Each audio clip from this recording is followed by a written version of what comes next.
Hello, hello, Michelle from Seems Like Quilting here. We are in Shop Sample Sunday making 4 at a time flying geese, and I thought I would show you guys this method of making flying geese. There's a lot of different ways to make flying geese, and some people absolutely, this is their favorite method. They'll only make flying geese this way. Mine, not my favorite method, but when the pattern calls for it, again, when we're making a shop sample, we want to make it the way the pattern says, so we can make sure we've got the right amount of fabric. We've got, you know, there's no issue with there's no issues with anything. The pattern companies do a great job testing out their patterns, and I'm sure that the pattern is written really well. Where I want to make sure is that just about anybody with any kind of experience level can follow the pattern. So 4 at a time flying geese, which is the method that Modernly Morgan uses in the Spectra quilt, which we are making today out of the Blush and Butterscotch fabric from Riley Blake.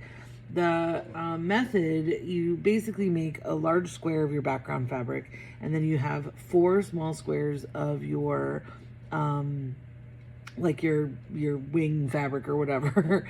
And basically you mark the wing fabric with a 45-degree line down the middle, and then you put your 2 squares together on this square, pin them down, and then sew on either side of your center line. You do have an area right here, right there, where it overlaps. That's very typical. So I've done that for all of my background. So there's this pattern has 16 blocks. You make 16 of these. Does it have 16? Yeah, 16, and you make 16 of these. So once I get to this step, I'm going to cut this. And I'm just going to use my shears on this one. Normally, I'll cut most of these with the rotary cutter. And my ruler, I just want to cut along the line. Okay. And then I end up with these 2 halves. And what I do is I press my wings open. I'm just going to finger press for now. In case you're wondering about this background or wing fabric with these cute little stars, this is Art Gallery. This is a blender line called, I think it's just called Starry. And then I'm going to take my next marked background or wing fabric, and I'm going to put it so that the 45-degree line goes the other way. And now I'm going to sew on both sides of this line. And when I do that to both of these, then I cut this, I end up with 4 flying geese, and I've made 4 at a time. So hold on just one second. I'm going to cut this, or I'm going to sew this up. Let me just pin it first like this.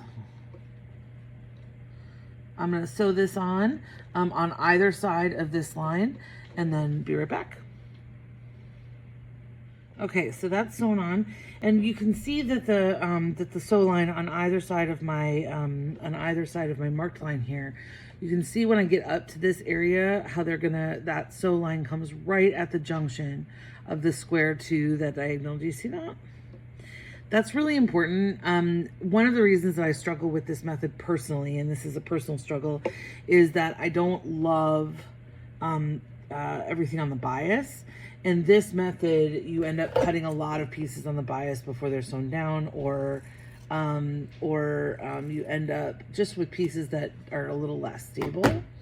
When you cut these off, now I can press this up, and I have my flying goose there. And then I can trim this. Now, obviously, you can use flying geese just like this, and this is what I mean when I talk about like things on the bias. I want to make sure that I trim this to size. I've got a little extra right here. Obviously, I've got my taggy things.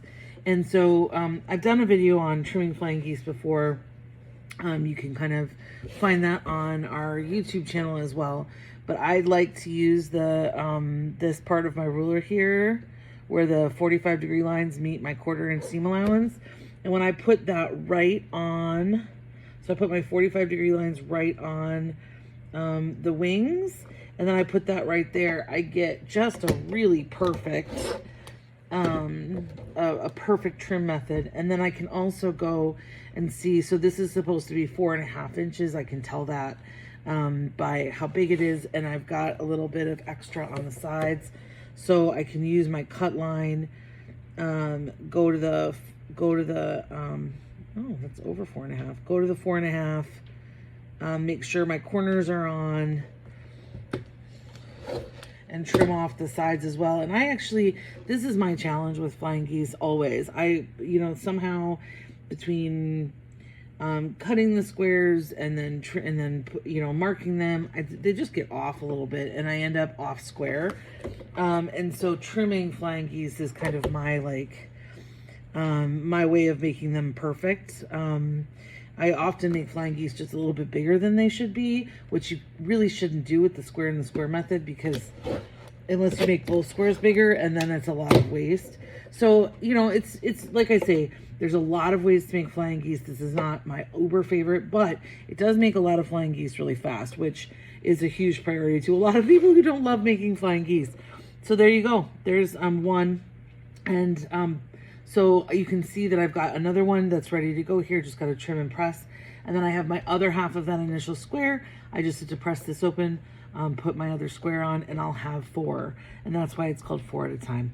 So you make 4 at a time, and I'm going to do that with this whole stack, and then probably take a break. But that's, this is Shop Sample Sunday. We're making the Spectra quilt from Modern Morgan, and that's 4 at a time flying geese.